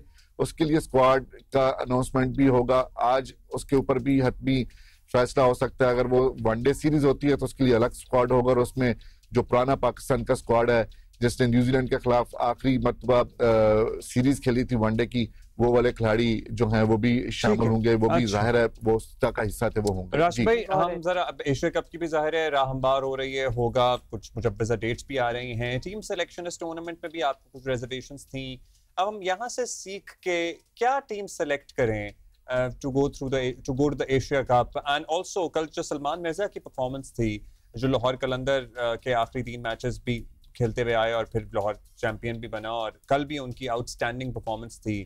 How important an asset can he be for the future for Pakistani team? अच्छी परफॉर्मेंस दी है लेकिन टू अर्ली है तो एसेस करना, क्योंकि इनके जो जगह के जो प्लेयर्स हैं वो अवेलेबल जिस दिन हो गए, 3 बॉलर खेल नहीं रहे, 4 बल्कि हसन अली काउंटी में खेल रहे हैं, शाहीन टीम में नहीं है और साथ में हारिस अनफिट है। ये तीनों आते हैं तो बड़ा मुश्किल हो जाएगा शायद जगह बनानी है। अभी यहाँ पे पिच जो थी वो फास्ट बॉलर फ्रेंडली थी, यहाँ पे सबने बड़ी अच्छी बॉलिंग की है, तो इस वजह से यहाँ पे हम एक बयानियत दे दें कि यही हमारा फ्यूचर है, शायद टू अर्ली होगा। नेक्स्ट जो टीम बननी है, मुझे ऐसा मेरी ख्वाहिश है कि हमारी बॉलिंग तगड़ी हो जाए, थोड़ी सी मजबूत होना जरूरी है। इस टूर्नामेंट में हम बॉलिंग की वजह, बैटिंग तो हमारी खराब खेली लेकिन बॉलिंग हमें फास्ट। तो इसमें फिर राशिद भाई हमने अब वेस्ट इंडीज में क्या स्पिनर्स को लेके जाना है, फास्ट बॉलर्स को लेके जाना है, obviously that also depends on the conditions. तो क्या वहां कंडीशन होती है और हमारे कौन से बॉलर्स वहां बेहतर परफॉर्म कर पाएंगे? देखिए रूटीन पे आना पड़ेगा हमें। जिस तरह से यहाँ पे हमारी स्पिनर खेल रहे हैं वो ठीक है, लेकिन फास्ट बॉलर की शायद थोड़ी सी गुंजाइश यहाँ पे मौजूद है। फ्लोरिडा में अगर मैचेस हैं तो वहाँ पे हाई स्कोरिंग गेम भी हुए हैं, 200 रन भी हुए हैं वहाँ पे। इंडिया वेस्ट इंडीज के मैचेस होते हैं, जब इस टाइप की पिचेस होंगी वहाँ पे आपको पूरे बॉलर चाहिए होंगे, टॉप बॉलर चाहिए होंगे हमारे। शायद ये जो यहाँ पे खेल रहे हैं इतने सक्सेसफुल वहाँ पे हो सकता है ना। Got it. चलें जी, वो जब जी। फिर आपसे बात करेंगे जब अनाउंसमेंट हो जाएगी। Thank you Suhan, thank you. अच्छा जी, साथ ही आपको बताएं कि क्या हो रहा है, जिसमें आपको बताएं कि नायब वजीर आजम वजीर खारजा इसहाक डार एक रोज़ा दौरे पर वाशिंगटन पहुंच गए हैं। अमरीकी वजीर खारजा मार्को रूबियो से महकमा खारजा में मुलाकात करेंगे और पाक अमरीका ताल्लुकात मजबूत करने से मुतालिक अमूर पर बातचीत भी की जाएगी। तजारत और इक्तिसादी ताउन को फ़रोग देने पर खुसूसी तवज्जो होगी और पाकिस्तानी और अमरीकी वज़ीर खारजा के दरमियान मुलाकात पाकिस्तानी वक्त के मुताबिक आपको बता दें रात 8 बजे होगी। One day trip to the US. अभी हम एक ब्रेक लेंगे और वापस आएंगे थोड़ी देर।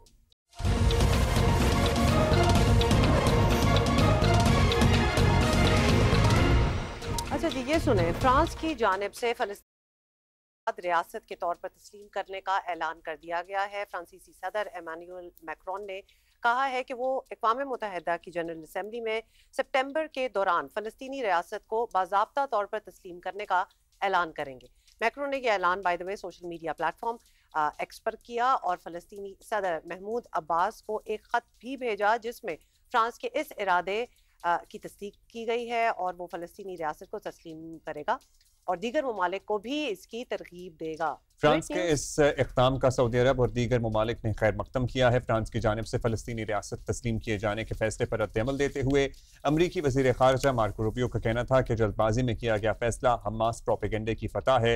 ये फैसला अक्टूबर 7 के मुतासरीन के मुंह पर थप्पड़ और अमन मुखालिफ है। सो जहाँ अमरीका इस फैसले की मुखालफत कर रहा है, वहाँ अमरीका उन मामलात पर भी नज़रसानी करे जो रोज़ की बुनियाद पर मंजर आम पर आ रहे हैं, जिस पर दुनिया एहतजाज कर रही है।